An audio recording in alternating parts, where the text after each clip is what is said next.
super excited that you are here and spending time with me. For those of you that don't know me, my name is James Robolata. I'm a professional speaker. I'm an author and a podcast host. As you can tell, I say podcast host with my podcast voice. But I am super excited that you are here with me. I will spare you all another long introduction because you're here. So that means you at least somewhat trust me or trust the person who told you to come check this out. But I am super excited to be spending time with you. It is snowing in Minnesota right now, y'all. It is snowing. It is beautiful. It's lovely. Some of you are out here with a oh hell no right now. That's fine. If you want to come over and help shovel, I need it. But super pumped to get this one going for you all. Let's jump in and let's get it cracking.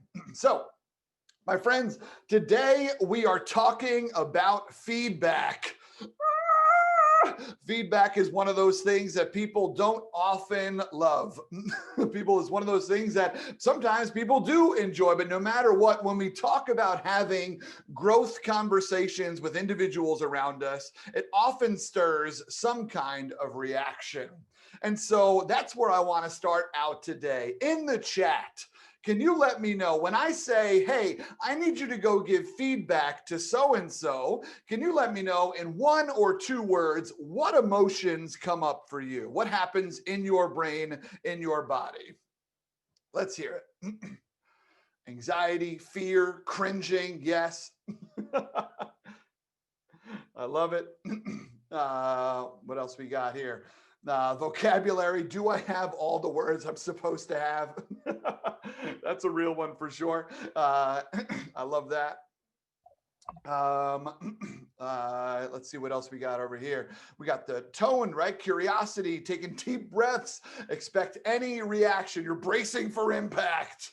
Will they still like me? Amen to that one, Jan. That is exactly where I live. Conflict. Thank you, Sarah. I love that one. Scott, I think this is a very astute point. It depends on who it is, right? Some people, you're going to catch these words. Other people, you're going to catch this passive aggression. Other people, you're going to catch this silence. So yeah, for sure. We hope they don't get mad and quit. Yeah, we don't want people to put away. Oh no. Yeah, for sure. Rebecca, I love this one. The woo in me dies. For those of you who have ever done strengths, you know what woo is. If you have never done Strengths Finder, woo is one of the 35 strengths that are in there, and it stands for winning others over. Yes, absolutely, for sure. That immediately deflates that balloon for me as well, my friends. So I love that. I love that.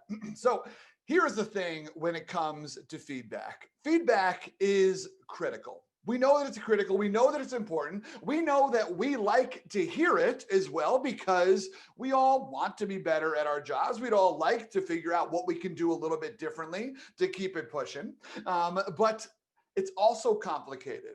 Especially, it's also complicated when sometimes you need to give it up. Right? Upward management is super scary, but also a skill that is worth building. And so we'll talk a little bit about that as well today. But I want to talk a little bit about first tying last week into this week. And last week we talked a lot about this word commitment and the role that commitment has to play in building the teams that you want to build. And so we talked a lot about commitment and how it is this idea of we need to lead with love and not with fear. Now we need to invest in each other. We talked about where people fall on the supervision spectrum and things like that. And we came back down and wound up right at that word again that started the whole topic, which was commitment. Had you write vows to the individuals that you have the opportunity to lead, to talk about how will you commit to them. And so let's think about that word commitment here today again. And here's how I want to touch on it. I have a background in improv comedy. As you can tell, I am very funny. Okay, what? This wit comes naturally, folks. But the thing is that when it comes to improv, there's a number of rules in improv comedy, whether you've seen it or not. If you've never seen improv before, it's 4 or 5 individuals that get on stage and they make up a play on the spot or a scene on the spot with one suggestion from the audience. It's a lot of fun. It's frequently humorous. It's sometimes awkward to watch, but it's awesome and I love it. And so there's a number of rules in improv. Perhaps you've heard the hallmark rule of improv, which is yes and, where you're constantly building. So you say yes and here's another idea. Yes and here's how I feel about that. Instead of saying no and shutting down ideas, you say yes and build them up. So that's a hallmark rule. But there's another rule in improv that I absolutely love, and it's commit, don't comment. It's commit, don't comment. Now, I spent a number of years doing improv in New York City. I started doing improv in 2004, actually, to date myself. And I absolutely love this team activity. I did stand-up for a long time, and stand-up is really lonely. It's very lonely. It's you, your jokes, and your timing, and you learn very quickly if you're funny or not. But improv is great because it's a team sport. And so committing to the team is important. But when we think about this rule of commit, don't comment, the reason why this rule is in place is because oftentimes what you'll see is people say yes, but they're not actually committing to the idea. For example, if I were going to do 2 improv scenes in front of you right now, I'd be curious which one you would rather watch. Here's the first one. Let me stop this share. Here's the first one, okay? Oh my God, Bill, the biscuit factory's opening today. I'm so excited. Oh, wow. Okay, you're like really excited. Okay. Wow, okay, so we're at that level of excitement. Got it. That's the first scene. Or would you rather see this scene? Oh my God, Bill, the biscuit factory's opening today. I'm so excited. Boy, I know, Jam. I'm so pumped too. If Paul was here now, he'd be so proud of us. In the chat, would you rather watch scene 1 or scene 2? 1 or 2, which one is it for you? 2, 2, 2, 2. Yes, my friends. I love it. I love it. So here is the reason why, my friends. It's because commitment is sexy. Think about it. Commitment is sexy. Think about the TV shows that you love to watch. You love to watch the way that they interact. They drop you right into the scene. They drop you right into the family dynamic. They drop you right into the hospital. They drop you right in. And those characters immediately bring you in to that scene because of the way they commit. Think about when you watch dance, when you watch sports, when you watch the Olympics. My friends, I could give a crap about archery. Okay, I don't care about archery except for 1 week every 4 years. You know what I mean? Like, that's when I care about archery, because of the stories, because watching these individuals be like, this is what I've been training for my entire life. Okay, I can barely commit to brushing my teeth every day. Okay, this person's hitting bullseyes all day. And so commitment is delightful to watch. It is delightful to be a part of. But a lot of times within leadership, we have leaders that are more interested in commenting on their folks around them than committing to them. They're more interested in just being like, oh, it's a little passive aggressive, right? The way that they talk to you, right? They kind of like, oh, everything's fine. Oh, it's fine. Oh, that's good enough. Oh, don't worry about it, right? We have those individuals that maybe they're doing a lot of stuff in hindsight, right? I had a supervisor one time that had the best hindsight I've ever seen. If the United States Air Force cared about hindsight, she would have gotten in, okay? But the thing is that it's not helpful. And so where are we taking the decision to commit? So there's a couple places where I think this comes into play with what we're talking about today. First off, remembering that it's not your job as a leader to cater to your complainers. Okay. It is not your job to cater to individuals that got a whole bunch of ideas but aren't trying to better themselves.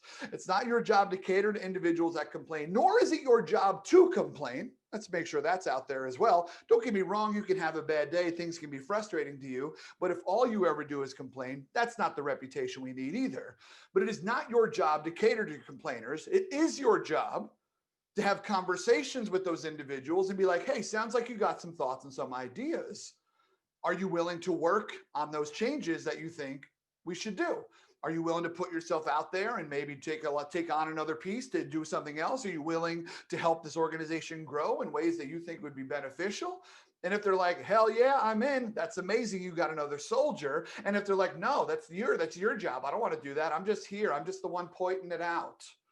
My friends, correct me if I'm wrong in the chat, but I don't believe any of your companies or organizations have a position called wise old sage, right? So that means you're either committing to the work or you're not committing to the work. And if you're not committing to the work, then it's also your job to have tough conversations with individuals as leaders. It's also important to recognize that micromanagement is not leadership. Micromanagement isn't leader. Telling someone exactly what to do and following them around and doing it for them even sometimes and whatnot, doing everything for them or telling them exactly how to do everything, that's not leadership. That's control issues.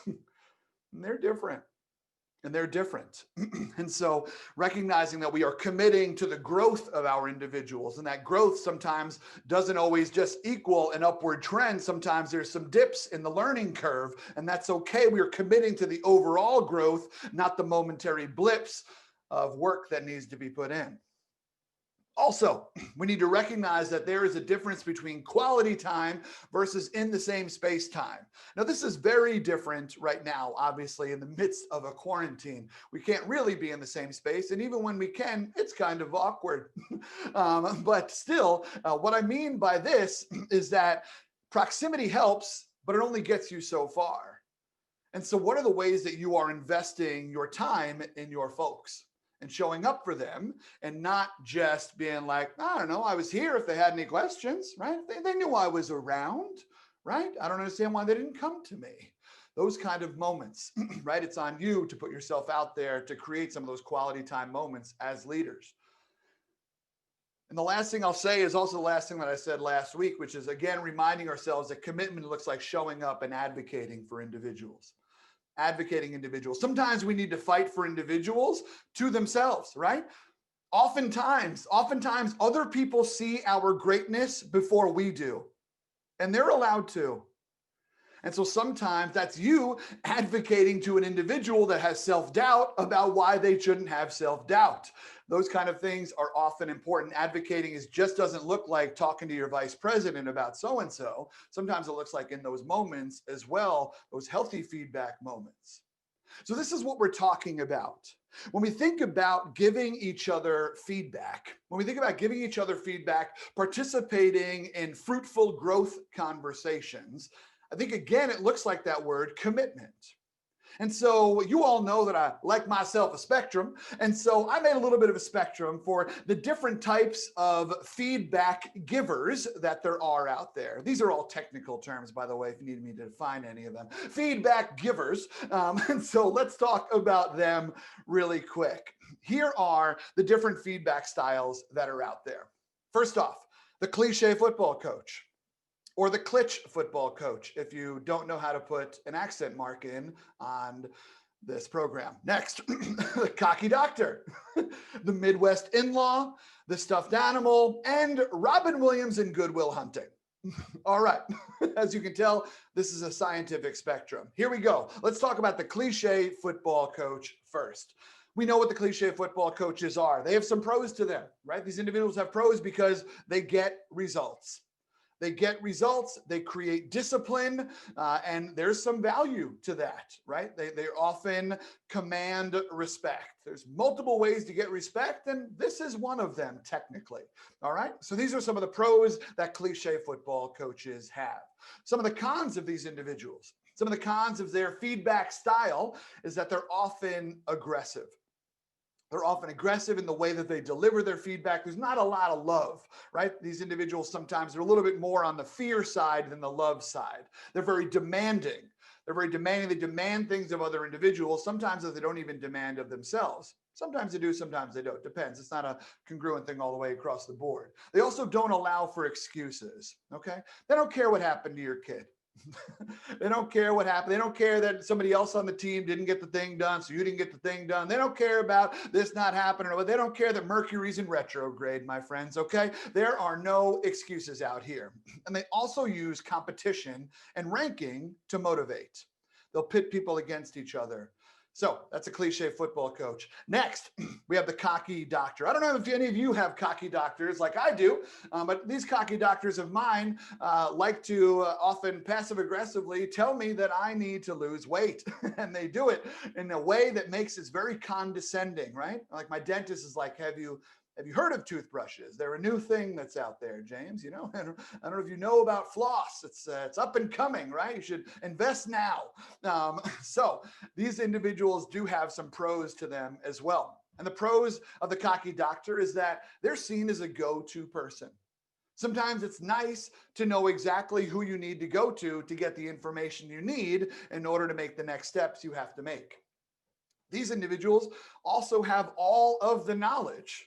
Because they're often, I want you to hear that they're cocky for a reason. There aren't people just make stuff up. They truly are experts in the space. And so they do have all the knowledge. They have put in the work to get to where they need to get to. So next, they have some cons as well. The cons of the cocky doctor are that they are frequently condescending. The way that they deliver the information you asked for is not exactly in a way that makes you feel smart, right? They're a little bit condescending. Sometimes they will also ask obvious and insulting questions, right? I'm reminded of this. My mom is not necessarily this feedback style, but a moment of hers is when I was younger and growing up, I would be stomping around upstairs to let her know that I was awake and that I was up and she didn't have to worry. And she would still yell up the stairs, "Are you awake?" Anyway, so those cocky doctors, these individuals often try to belittle to try to spark change. But shame does not beget change. Shame only begets more shame. So sometimes this isn't a very effective technique. And also, when they are talking, the conversation is often about them. A lot of I, like I did this, I would think, and I, and I, and I. The word we really isn't in their vocabulary. So these are the cocky doctors, the ones that want you to know that they're smart and you're not. So maybe you've known some cocky doctors in your life or have had a supervisor like that in the past. Those are the cocky doctors.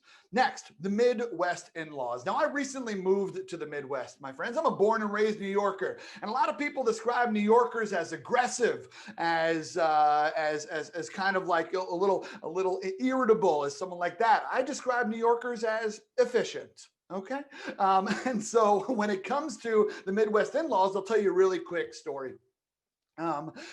For the holidays, my partner's family has this typical, like a traditional gift exchange, right? Everybody pulls somebody's name out of a hat earlier in the month, and you have $25 to buy this person a gift. Beautiful, love it, know how it works. It's all a surprise, yada, yada, yada.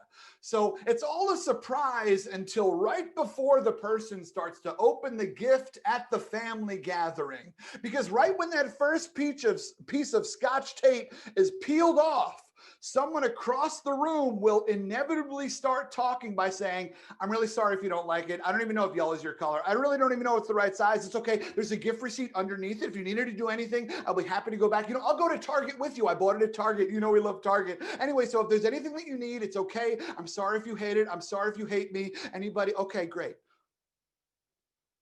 Boy, I wonder who got me this gift." Right? The Midwest in-laws.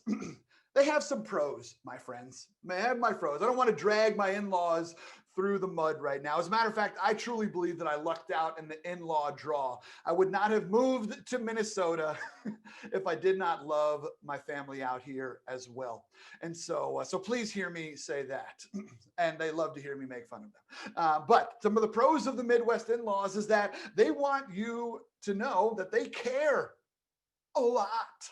right? They want you to know that they put in a lot of thought and they care about what's going on, right? These individuals are liked. These individuals are liked. In our supervision spectrum from last week, they kind of fall more towards that friend side of the supervision spectrum, right? And so they are liked. But they have some cons about them as well. They have some cons. They are extremely apologetic. A stand-up comedian I heard one time say, he said, here's the thing about Minnesotans, you can never really beat them a fight because you keep punching them in the face and knocking them down and they keep getting up and apologizing. So the thing is that they're very apologetic, and sometimes that's not exactly productive, right? They are very cautious and they are indirect. A lot of eggshells around everybody, especially at family gatherings here.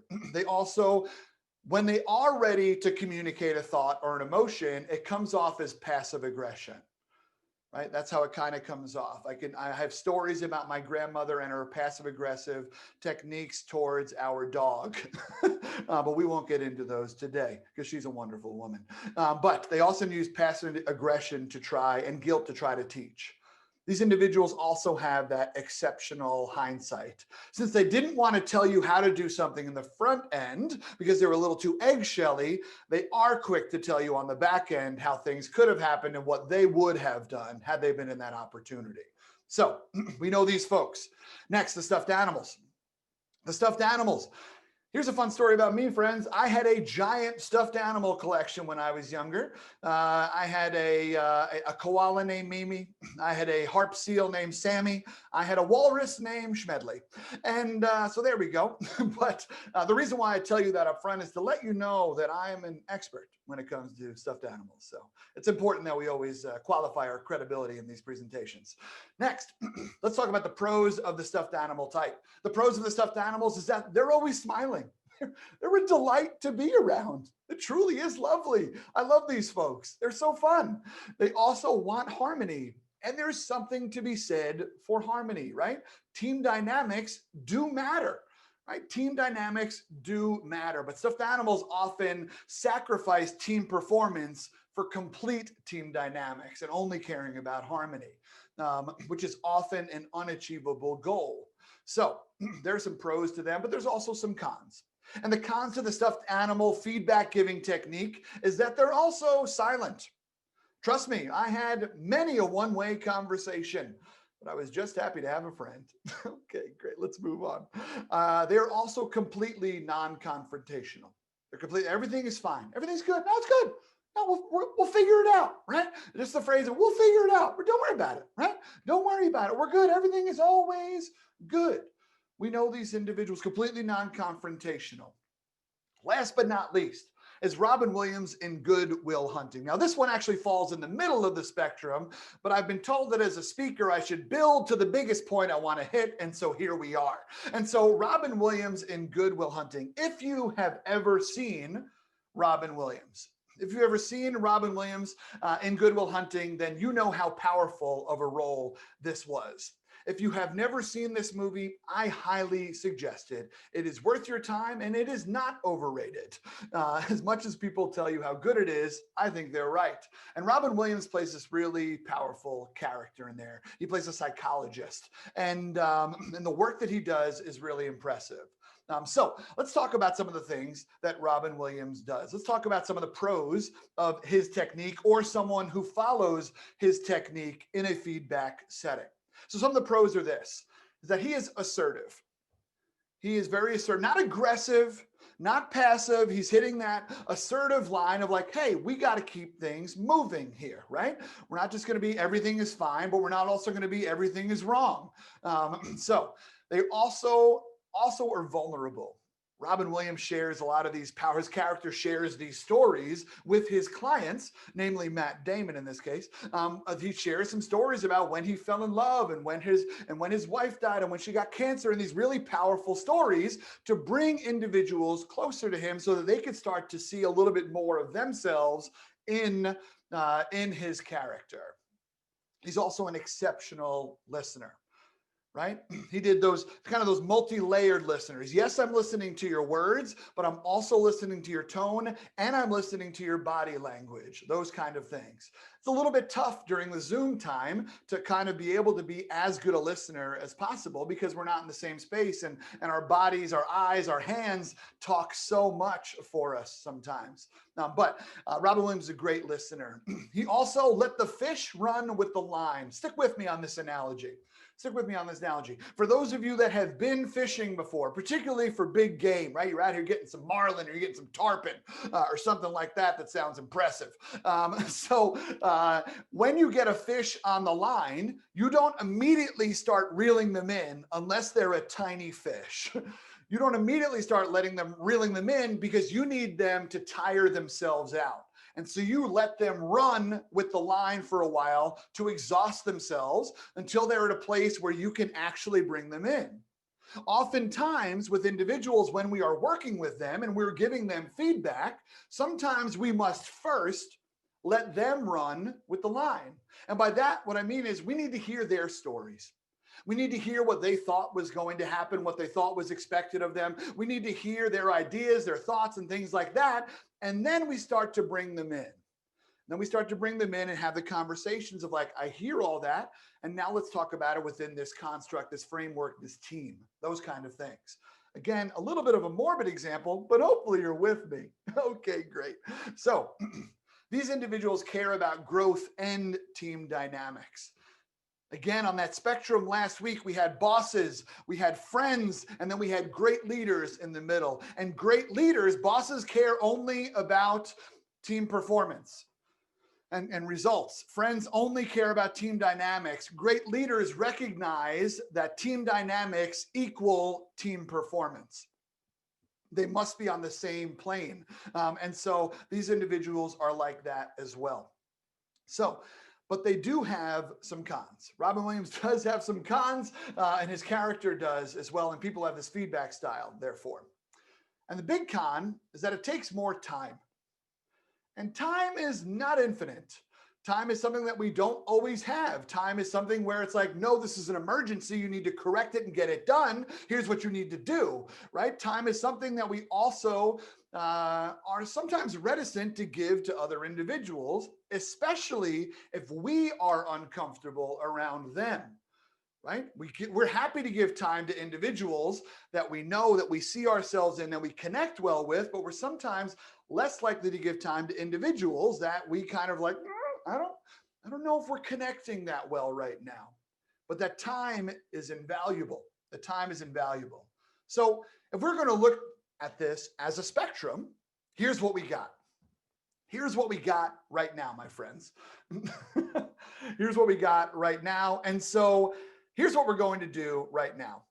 You know that I always believe that the best learning occurs in multiple different avenues. And it can't just be me talking at you, my friends. At some point, I need you to do a little bit of processing yourself. And so I'm wondering, where do you fall? I'm wondering, where do you fall? And here's what I want you to do. I'm going to put you into some breakout rooms real quick. I'm gonna put you into some breakout rooms where I want you to have a conversation about where you think you fall on this spectrum. Where do you believe that you are on the spectrum from football coach all the way down to stuffed animal? Where are you on that spectrum? And the other question that I want you to talk about is, you're probably at different points in the spectrum depending on who you're talking to. Is there a particular type of individual that you are more comfortable talking to or less comfortable talking to? Let's have that conversation so that we're not all just going into these chat rooms and flexing. Let's have that moment of, let me own this about myself as well. All right, let me create these breakout rooms. I may need to shuffle some of you around if the teams, if they're not quite equal. So if you randomly get warped to another room, that's what happened. Here we go. They should be open up right now. Go ahead. All right, friends, we're going to come back in about 30-ish seconds. If you can let me know in the chat, is there, was there a type of individual that you sometimes find that you are more uncomfortable approaching or giving feedback to? Let me know in the chat. I'd just be curious to see who comes up in that. Stuffed animals, sure. Yeah. Yeah, definitely. You kind of feel like you need to put your kid gloves on.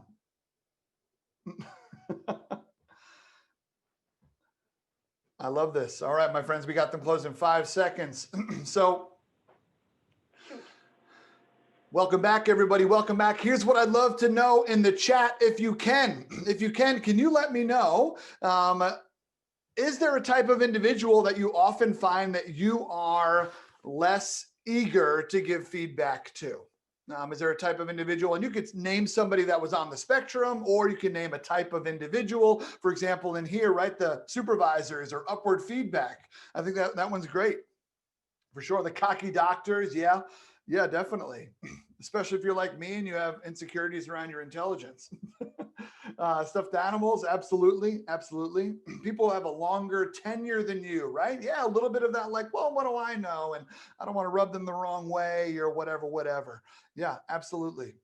Stuffed animals, okay, these are great. People who are never wrong. Yeah, right, those cocky doctors, exactly. The Midwest in-law, until we build rapport, right? You got to get in there. Yeah, I totally can see that for sure. So yeah, I love it. Okay, great. This is a great list of individuals. I would also say that sometimes for me, another individual that I would put on this list are alpha males. I think that is someone who sometimes I am a little bit hesitant to kind of come for, if you will. And so that's something that's my own thing. Probably stems back to high school, and we can unpack that later if you'd like. But still, I think that's something for me as well. I love this. Okay, friends, let's jump. Let us jump back in. So we talked about where you fall on this feedback spectrum. Actually, let me ask that question really quick in the chat too. In the chat, on a scale of 1 to 5, 1 being football coach, 5 being stuffed animal, where do you put yourself on that spectrum? Where do you put yourself on that spectrum? Just so I kind of know what we're looking at here. And I would say this is for most individuals, not not those offsets. We got some 4s, 3.5s, 4.5s. Got some 5s. Okay, 3.5. We got a 6. Christina, that's incredible. I love that. 2.5. Yep, for sure. Okay, 4. Great. I really appreciate y'all's your vulnerability on this, and I really appreciate y'all. They're like 3.5 because I don't want to be cocky enough to tell you I'm right in the damn middle because I figured it out. I respect it. Kendrick Lamar, sit down, be humble. So let's talk about this. When it comes to what Robin Williams did in that movie, what it comes down to is something that I like to call courageous feedback. And I think courageous feedback is the kind of feedback we need to be giving. It's the kind of feedback that we need to practice with the individuals that we have the opportunities to lead. And so let's talk a little bit about what I think it is and to start to put some things in action here. So first, when we are going to give somebody feedback, I think we must first inquire before we instruct, or we must ask before we advise, whichever alliterative phrase you like more. But we can ask before you advise. And what we're asking is we are asking to learn a little bit about what they thought the expectations were, what they thought the instructions for the assignment, the task, the whatever was, what they believe the goals are of the team for this project or overall, things like that. Learning what they thought the expectations were is important because we know that the thing that kills most relationships, and that's work relationships, that's also emotional, physical, friendships, all those kind of things. When we think about the thing that kills most relationships, it's holding people accountable to expectations they didn't know we set for them. How often do we hold people accountable to expectations that they didn't know we set for them, right? When those dishes didn't get done, did you pop off? Right in the beginning of your relationship, when those tiny socks didn't get picked up, how did you feel about that? How did you react? Right, like those kinds of things. But this is important, and so oftentimes it helps us slow down the moment because we often approach these conversations kind of on edge, right? Like a cat, we got the hair standing up back here. We're like, okay, I got to build up the courage to do this and I'm just going to get it out. But if we ask questions on the front end, it slows it down a little bit. It lowers the heart rate a little bit. It helps us learn as well. So also finding rapport.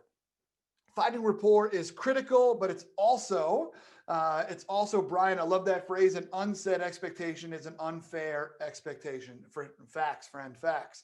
That's great. So finding rapport. Finding rapport is important, and we know that rapport is critical. Rapport is critical. This is something that that football coaches don't do because they don't need to find rapport. You're just supposed to respect them, right? That's kind of where they're at. And so the ways that we find rapport within feedback are to share a story. Share a story of a time where you slipped, where you struggled, where you dropped the ball, where when you turned in something late, how it had a ripple effect that you didn't anticipate within your team, within the company. Share a time on your come up where you're like, yeah, I said the wrong thing to the wrong person, right? I know I have a bunch of stories like that where I didn't play the game of politics in the offices that I worked at well, right? Instead, I mouthed off. Didn't work out for me, y'all. I'm now an entrepreneur. And so the thing is that sharing a story is powerful because what you're also telling that individual is, hey, psst, fellow human being, I'm also a human being. But oftentimes what we do when it comes to sharing this kind of stuff as individuals and trying to be seen as relatable, what we often see managers do is they just say the phrase, yeah, well, I mess up all the time. No, I mess up all the time. No, I mess up all the time. And that phrase is nice, but it's also flippant. What we need to do is sometimes tell the story underneath that in order to actually create that relatable moment. Think about it. And this is not my idea. It's not my concept, but I think it's one that applies here. Where if you look at someone's tombstone, it's got their name on it. Then it's got the day they were born, dash the day that they died. That person's entire life is in the smallest artifact on the tombstone, the dash. Their entire life. And how often do we hear people tell stories like that, right? It's like, I had an idea. I got some interested buyers, yada, yada, yada. It went public and then I sold it to Google and now I'm a billionaire. What happened to yada, yada, yada, right? Like those are the little moments of, there was a moment where I doubted myself, or here's a moment where I slipped, or here's a time where I thought I made an investor question what they were doing. And here's a time where I pissed off the people behind me because I was more clued into results and whatever. Those little moments of story are important. Now, that does not mean that every feedback conversation, I need you to be like, come in here, boy. And then let me sit on my lap and let me tell you a story. No, don't be awkward, friends. Don't be awkward. But I'm saying try to recognize that your stories are powerful ways to make individuals know that, hey, this is a place where you're going to slip and struggle and fail, but you're allowed to keep moving. You're allowed to grow. You're allowed to make up for your mistakes. That's what I was afforded the opportunity to do here. That's what I want to afford you the opportunity to do here as well. Those moments are important. Also, when we have courageous feedback, what we're trying to do is provide clarity. If you are unsure of what the goals were when you set out and gave somebody the task and then they did it differently, that's not necessarily their fault, right? They did the best with the information that they had. And so providing clarity is critical. And also within providing clarity, it's also about taking responsibility. Great leaders take responsibility and provide clarity. And I promise you, that's the last time I'll talk about politics. But the thing is that when we provide clarity, it's important because then there's a little bit of like, this is what we told you to do. This was it. Where did you miss it? Let's have that conversation. Providing clarity is important, especially after a feedback session. As they are leaving that growth conversation, how are we letting them know, hey, you need to do A, B, and C in order to correct this, in order to right the ship. And you also need to keep doing D, E, and F, because I love that you're doing those things. And those are really great. That providing that clarity is important. Also, making sure that we involve them in their own growth plan. Involve individuals in their own growth plan. When we don't do that, we're effectively parents who are saying, well, you have to do that because I'm the parent. You have to do that because I said so, right? If you do not involve someone in their own growth plan, it's basically a because I said so model. And that doesn't sit well with individuals. We all still have some bitterness and resentment from when we were children. And so involving them in that growth plan is really important. So for example, it's saying to them something like, hey, here's what I would love to see happen. What are some ways that you think I can help hold you accountable to that? What would be some effective ways for me to help hold you accountable? Or what would be some effective ways for me to try to motivate that or incentivize that? What would be some ways that potentially, what are some things that you think you can do to help us get to that place or back to that area or up to that next plateau that we're trying to get to? Asking them those questions and not just telling them and barking orders and then hoping they go forth and do it. That's not going to work. It's stickier if they do it themselves. Reminds me of one of my favorite movies of all time is My Big Fat Greek Wedding. And there's a moment in there where the mom is talking about the dad and she says, sometimes the woman in the family needs to be the neck. The neck turns the head. And so sometimes you need to see yourself more as the neck than the head in some of these conversations. Because it's powerful when they come up with their own thoughts of, oh, I could do that and I could do this. That excitement is sticky in their growth. And last but not least, my friends, please don't forget to compliment them. Please, not everything they're doing is bad. Not everything they're doing is annoying. Not everything they're doing is stupid, is slightly off. Make sure that you are also complimenting them. If you want to do the old-fashioned compliment sandwich, good, bad, good, that's fine. You don't have to use that model. It's kind of played out. But in general, I think it's making sure that you take the time to let them know that there are some things that you're doing really well here. We know that we as humans are only going to hold on to the things that we don't do well. We know that. But sometimes we also let those compliments creep in. Sometimes we are kind to ourselves and let some of those compliments creep in and let people know that, okay, so I am a valued member here. I just didn't do this one thing right. I am a valued member here. I just need to improve here so I can become an even more valued member here. Those kind of things. This is what I'm talking about when I say courageous feedback. And I believe courageous feedback is important, but it's also tough. Because like I said, one of the cons of Robin Williams' techniques is that this takes time. And so you can't have a conversation like this with somebody every week, right? So at some point, they're either getting it or they're not, and you're going to have to make the decision in the pro-con pile of the cost-benefit analysis of that individual. And that sucks. That's a really tough place to be. But that's the kind of decisions that leaders have to make. That's the kind of decision that managers, that supervisors have to make. My friends, there's a good reason why the greatest gardeners in the world are constantly pruning their bushes. And it's because some of our organizations, some of our teams have some dead leaves. And if they're not helping us move forward, then that must mean they're holding us back. And that sucks. And it's hard. Because you're a human being who cares about other human beings and you know the implications of a decision like that on someone's life. But at some point in time, if you've done the courageous feedback thing, if you tried to involve them, tried to get them there, at some point in time, it's just not working out. And we gotta end it. So, my friends, this is why this is where feedback is in my brain. When we're doing it successfully. And this also works up as well, right? Working up because we can ask our managers, hey, tell me again, what were some of the expectations here? What are some of the goals of this, right? Those kind of things. Asking some of those questions up can be really powerful because then you can kind of build your own argument, so to speak, when you come into that conversation. But these are some things that kind of work. Finding rapport is always going to be powerful, both up and down. Clarity is always going to be important, both up and down. And so that's where I would think this also works up as well. It's just scarier, but it's work worth doing. My friends, this is where I am at, and this is our conversation for today. What we're talking about next week What we're talking about next week is we've talked a lot about things around the head. We've done a lot of heady leadership stuff. Next week, we're going to talk a little bit more heart, because I can give you the skills to do these things, all you want to create better, stronger teams, but I also need you to get out of your own way to do it. And next week, we're going to talk about that piece as well. And I hope that you'll come back and spend that time, because it's been so special getting to connect.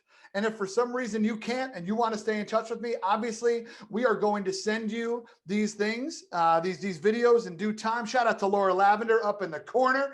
Laura out here making sure I look great. But if you want to stay in touch with me in between, my friends, I just put in some chats the way to do that. So that's my Instagram. That's my LinkedIn as well. I also just dropped a podcast. It's called Diner Talks with James. It's about the deep conversations that we have in diners with friends that we never want to leave over food we shouldn't be eating. It's a really fun project that I just dropped. I'd love for you to take a listen to it. My friends, thank you so much for being here today. I will stay on and answer any questions you may have, thoughts you want to share with me. Maybe there's some places where you didn't think I got it quite right. I'd love to hear that pushback as well. So I cannot thank you all enough. I hope you have an amazing rest of your week, and come help me shop.